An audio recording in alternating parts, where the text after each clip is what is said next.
একমুঠো খাবারের জন্য প্রতিদিনই যার হাত পাততে হয় মানুষের কাছে, সেই মানুষটি আবার নিজের খাবার ভাগ করে দেন ক্ষুধার্ত কুকুর বিড়ালের জন্য।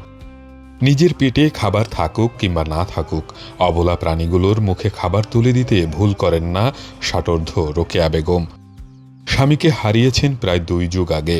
সংসার বলতে এখন অন্ধ মেয়ে অপেরা আর কয়েকটি কুকুর বিড়াল। মা মেয়ে দুজনেরই জীবন চলে ভিক্ষা করে, কখনো খাবার জোটে কখনো জোটে না। তবুও নিজের খাবারটুকু থেকে ভাগ রেখে দেন সেই প্রাণীগুলোর জন্য যাদের আপন বলতে আর কেউ নেই। নীলফামারীর জলঢাকা উপজেলার শিমুলবাড়ি ইউনিয়নের বাদশাহ মোল্লাপাড়া। এখানেই ছোট্ট একটি ঝুপড়ি ঘরে মা মেয়ের বসবাস। নিরাপদ ঘর তো দূরের কথা, বৃষ্টির সময় মাথার উপর ছাদটুকু ঠিকমতো আশ্রয় দিতে পারে না। চাল নষ্ট হয়ে যাওয়ায় বৃষ্টি নামলেই পানি পড়ে ঘরের ভেতর, ভিজে যায় বিছানা, ভিজে যায় রান্নার চুলা। একদিকে নিজের থাকার জায়গাটুকুর এই দুরবস্থা, অন্যদিকে পেটের খাবারের নিশ্চয়তা নেই। তারপরও রোকেয়ার মায়ার সংসারে জায়গা হয়েছে 5টি কুকুর ও বিড়ালের। জীবন তাকে দিয়েছে অভাব, দিয়েছে একাকিত্ব। স্বামীকে হারিয়েছেন, মেয়েও অন্ধ, নেই সচ্ছলতা, নেই নিরাপদ আশ্রয়। কিন্তু এত কিছুর পরও ভালোবাসতে ভুলে যাননি রোকেয়া। যে বয়সে একজন মানুষের নিজেরই অন্যের সহযোগিতা প্রয়োজন, সেই বয়সেও রোকেয়া ভাবেন তাদের খাবারের কথা। নিজের থালায় খাবার কম থাকলেও প্রাণীগুলোর সাথে একসাথে ভাগ করে খান খাবার। রোকেয়ার গল্পটা শুধু অভাবের নয়, এ এক অসহায় নারীর নিঃস্বার্থ ভালোবাসার গল্প। যেখানে নিজের জীবনের প্রতিটা দিন অনিশ্চয়তার সঙ্গে লড়ছেন, সেখানে অন্য প্রাণের ক্ষুধাও তাকে কাঁদায়। এটি একটা প্রতিবন্ধী, নিজে প্রতিবন্ধী, 5-6 জনের খাই, করি পাইলে খাই, না পাইলে বেশ।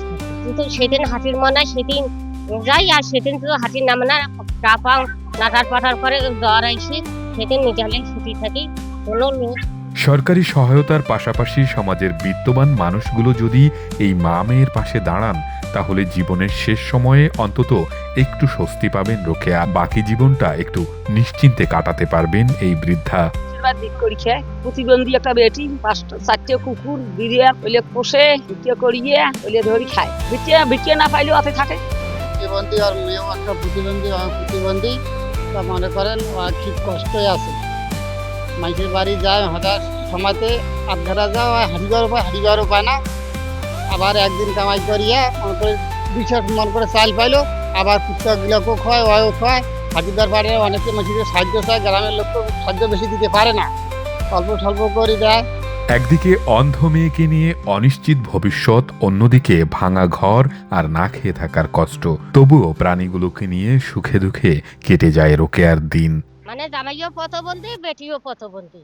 এখন জামাইও কাম করি না পায়, বেটিও কাম করি না পায়। এখন দুটায় প্রতিবন্ধীকে কি করি খাও। জামাই চলি গেছে, আসে আর বাবাই ধরে গেছে, তাও অতে না তারি বাড়ি ওটা সাথে ধরে নিয়ে খাও। এখন আর বইনি হওয়ার খুব বড় লোক, আর বউ নেই, বড় লোক দেখি কান্দি কাটি এখন লাইন। হয়তো মাথার উপরে উঠবে একটি নিরাপদ ছাদ, হয়তো ঘরে ফিরবে নিয়মিত খাবারের নিশ্চয়তা, আর অন্ধ মেয়েটিকে নিয়ে বাকি জীবনটা একটু নিশ্চিন্তে কাটাতে পারবেন এই বৃদ্ধা।